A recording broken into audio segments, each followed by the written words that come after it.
जय बाबा बराला बालुकेश्वर पुणी एक वीडियो को आपण मानक स्वागत जनाऊँ।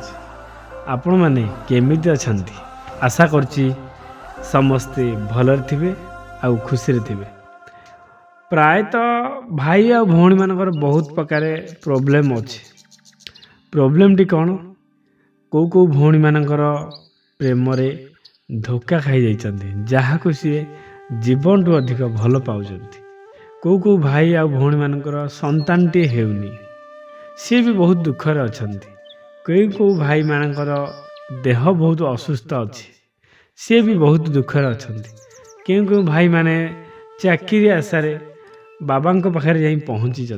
क्यों भाई भौणी माने बहुत दुख कष्ट नहीं रोग बैराग चाकरी पाठ पढ़ा जहाँ भी हो प्रायतः बाबा बालुकेश्वर पाखे प्रेम संपर्क में बहुत गुड़िया लोक जाकि पहुँचती। से ही प्रेम संपर्क पर मुझे गोटे कथा कहूँ आ हाँ मानसिक करने जो मैंने चाहूँगी दूर हो कि पाखु हो आशा और भरोसा नहीं बहुत मन रे दृढ़ संकल्प नहीं से जो चाहती बाबा पाखे मानसिक रखापी से गोटे कथा कहबी जो मैंने दूर थी करुँच से गोटे कथा कहबी आम जो मैंने पाखे आसिक कर गोटे कथा कहबी। गोटे कथाटी हूँ तुम दूर थी हो कि पाखक आसिक हो ये गोटे जिनस मानिपारे कि जदि मानिपारे ताने मानसिक करंतु मानसिक फलाफल निश्चित पातु। जदि गोटे कथा न मानिपारे ताहले मानसिक करके कौन प्रकार फायदा हेब नहीं। मानसिकर नीति नियम तो जहाँ रही सी तो अलग कथा किंतु मानसिक भितर ये गोटे नियम मानिले मते लगुच आपण मैंने बहुत जल्दी सक्सेस हो जिवे। गोटे नियम टी कौन देखो जो मैंने दूर थी मानसिक करुँच से मु जणेदेवाई चाहिए आइंष टी दूरे रखतु। जदि आइंष दूरे न रखिपारे किसी हो पार नहीं। जदि आइंष दूरे न रखिपार्चंती ताले मानसिक करंतु नहीं कहीं मानसिक बहुत गुड़े नीति आ नियम रही। प्राय लोक तो मते कमेंट रे कही भाई भौणी माने कि नना आमको कौन से प्रकार कही नाहंती कि तमे पियाज रसुण खाओ किंबा न खाओ। प्राय लोक तो कही लेंबू खटा आमे खाइबू कहीं आमको नना कही। आ प्राय लोक माने खटा मध्य खाइचंती कही पियाज रसुण आमिष को छाड़देले आमको आ कौन प्रकार नना कही नाहंती। मो कहया कथाटी हूँ देखंतु मु भी बाबा कथर पहुँची मोर भी वीडियो आपण मैंने देखिपारे नना कौन कौन सब कही पियाज रसुण निरामिष माने पियाज रसुण निषेध आइंष तो जहाँ कही आइंष खाइबा लोक टिके दूरे की रहिबे। जदि न रही पारचंती अलग कथा आम जदि बेपार वाणिज्य को जाइछंती ताले से सब मानी हब नाही। जदि आम माने घरे थाई तथापि आम न मानिकी यदि पियाज रसुण खाइबा लोक ना पियाज रसुण चलिबो आइंष खाइछंती तांको छुईबा ताहले आमर एटा होची आम आड़ू भूल अच्छे जानी शुणी छुईने भूल अच्छे। जो माने देखंतु प्रायतः सब नीति नियम रही तथापि जो माने मानसिक फेल मार जाती से मु लागिपाती मानसिक पूरण करने चेष्टा करैछि। आउ किछि भाई भौणी मानकर चेष्टा सफल होइछि किछि भाई भौणी मानकर हेई नाही।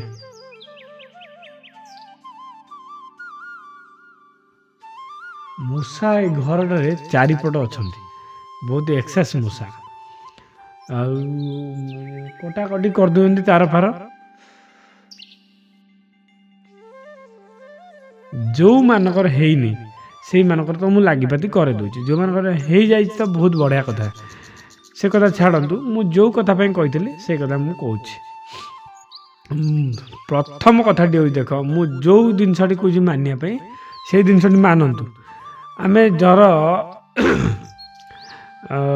चाष करदे चाषी आमे चाषी लोक चाष उपर आगे आरंभ कर चाष करदे किंतु आमे तो ठाकुर को डाकी चाष करते ना भगवान को डाकिबा कि प्रभु आमर कर्तव्य आमे करदेलु जहाँ काम सी हूँ आपण आमे छाड़देलु किंतु ସେଇ ସବୁ ପାଇଁ ଆପଣମାନେ କେବେ ମନରେ ଟାର୍ଗେଟ୍ ନେବେନି।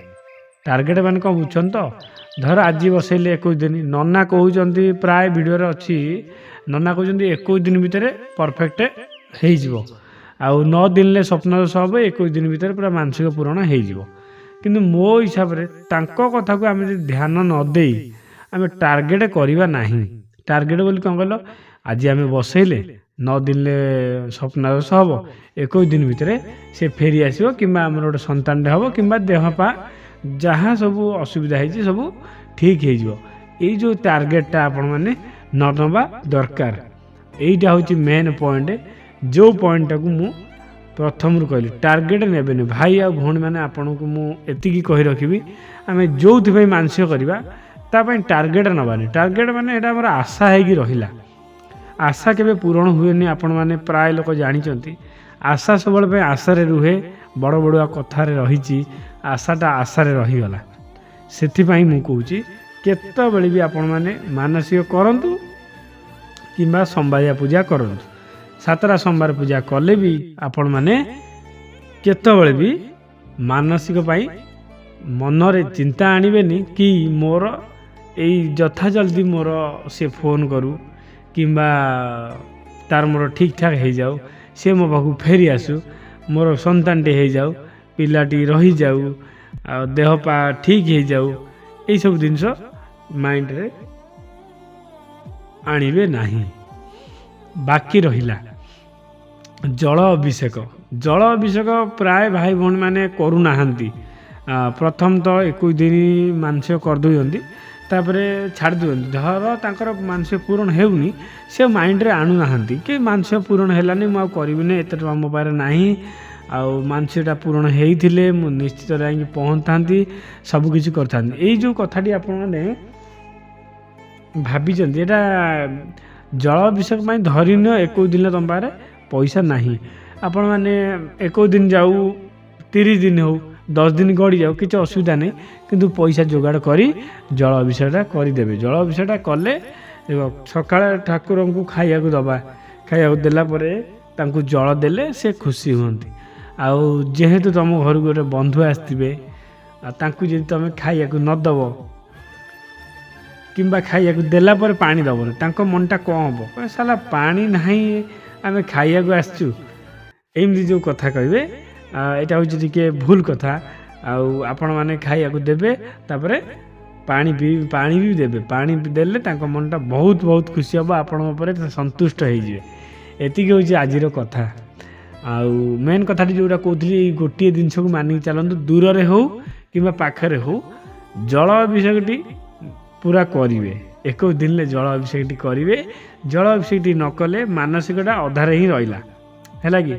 ଜଳ ଅଭିଷେକ ଆଜି ନହେଲେ କାଲି, କାଲି ନହେଲେ ପରଦିନ, 21 ଦିନ ନହେଲେ 30 ଦିନରେ କରିବେ, କିନ୍ତୁ କରିଦେବେ। କାହିଁକିନା ସମସ୍ତଙ୍କ କତିରେ ପଇସା ଅଛି ବୋଲି କିଛି ମାନେ ନଥାଏ। ସେଥିଲାଗି 21 ଦିନ ନହେଲେ ନାହିଁ, 30 ଦିନ ଭିତରେ ଜଳ ଅଭିଷେକ କରିଦେବେ। ଆଉ ଆଜି ପାଇଁ ଭିଡ଼ିଓରେ ଏତିକି। ଆଉ ସେ ଯେଉଁ ଜିନିଷଟି ଟାର୍ଗେଟ୍ ମନରେ ଆଣିବେ ନାହିଁ। ଦୀପଟିଏ ସବୁବେଳେ ପାଇଁ ଠାକୁରଙ୍କ ନାଁରେ ଘରେ ଲଗାନ୍ତୁ, ନହେଲେ ଚଉରା ମୂଳେ ଲଗାନ୍ତୁ। ଏତିକି କଥା। ଆଉ ବହୁତ ଗୁଡ଼ିଏ କଥା ବି ବାକି ରହିଛି, ସେସବୁ ତ ମୁଁ ଗୋଟେ ଗୋଟେ ଭିଡ଼ିଓରେ କହିସାରିଛି, ଆପଣମାନେ ଦେଖି ବି ଚାଲିଛନ୍ତି। ଆଉ ରିକ୍ୱେଷ୍ଟ କରୁଛି, ସମସ୍ତେ ଭିଡ଼ିଓ ଦେଖିକି ବୁଝିପାରିଥିବେ, ଆଉ ଆଗ ଭିଡ଼ିଓରୁ ବି ବୁଝିଥିବେ, ଏ ଭିଡ଼ିଓରୁ ବି ବୁଝିବେ। ସକାଳ ପାଇଲେ ସୋମବାର ପୂଜା, ଆପଣମାନଙ୍କୁ ସୋମବାର ପୂଜା କେମିତି କ'ଣ ହେବ ମୁଁ ଦେଖେଇଦେବି, ଆଉ କେମିତି କେତେ ଜଣଙ୍କର ହେଉଛି ତାହା ବି ମଧ୍ୟ ମୁଁ ଦେଖେଇଦେବି। ଗୋଟେ ପରେ ଗୋଟେ ଆପଣମାନେ ତ ପ୍ରତି ସୋମବାରିଆ ଭିଡ଼ିଓ ଦେଖିବା ପାଇଁ ପାଇବେ। ଆଉ ପ୍ରତି ସୋମବାର ଗୋଟେ ଗୋଟେ ଜଣଙ୍କର ଜଣ ସକ୍ସେସ୍ର ବାଟ କେମିତି ହେଉଛି ତାହା ବି ଦେଖିବେ। ଆଜି ପାଇଁ ଭିଡ଼ିଓ ଏତିକି। ଭିଡ଼ିଓଟି ଭଲ ଲାଗିଥିଲେ ଲାଇକ୍ କରି ସବସ୍କ୍ରାଇବ୍ କରିବେ। ରହିଲି, ଜୟ ଜଗନ୍ନାଥ, ଜୟ ବାବା ବରାଳ ବାଲୁଙ୍କେଶ୍ୱର। ପୁଣି ଦେଖା ହେବା ଆଉ ଏକ ଭିଡ଼ିଓରେ, ଅନ୍ୟ ଏକ ଟପିକ୍ ନେଇ, ଅନ୍ୟ ଏକ ମାଧ୍ୟମରେ। ରହିଲି, ଜୟ ଜଗନ୍ନାଥ। ଆଉ ହଁ, ଭଉଣୀ ମୋର ଜଣେ ବହୁତ ଦୂରରେ ରହିଛି, ବହୁତ କଷ୍ଟ ବି ପାଉଛି। ଗୋଟେ ପାର୍ଲର ଦେଇଛି, ପାର୍ଲରରେ ତା'ର ବେପାର ବି ହେଉନି, ଆଉ ତା'ର ବୟଫ୍ରେଣ୍ଡ ତା ହାତ ଛାଡ଼ି ଦେଇଛି। ଭାଇ ଆପଣମାନେ ଯଦି ବି ଏ ଭିଡ଼ିଓ ଦେଖୁଛନ୍ତି, ତାଙ୍କ ପାଖକୁ ଫେରି ଯାଆନ୍ତୁ। ସିଏ ତୁମ ପାଇଁ ବରାଳ ବାଲୁଙ୍କେଶ୍ୱରଙ୍କ ପାଖରେ ବହୁତ କଷ୍ଟ କରିକି ମାନସିକ କରିଛନ୍ତି ତୁମକୁ ପାଇବା ପାଇଁ। ଏତିକି ରିକ୍ୱେଷ୍ଟ କରିବି ଭାଇ ତାଙ୍କ ପାଖକୁ ଫେରି ଯାଆନ୍ତୁ, ଆଉ କିଛି ଚାହିଁବେନି। ସେ ଭଉଣୀଟି ବହୁତ କଷ୍ଟ ପାଉଛନ୍ତି, ମେଡ଼ିକାଲରେ ସାଲାଇନ୍ ଲାଗିଥିଲା ବି ଆଜି, ଆଉ ତାଙ୍କର ଦେହ ବି ବହୁତ ଅସୁସ୍ଥ ହୋଇଯାଇଛି। ଯଦି ଆପଣ ତାକୁ ଏଇ ସମୟରେ ଛାଡ଼ିଦେବେ ନା, ଭଗବାନ କେବେ ବି ତୁମକୁ ଖୁସିରେ ରଖିବେନି।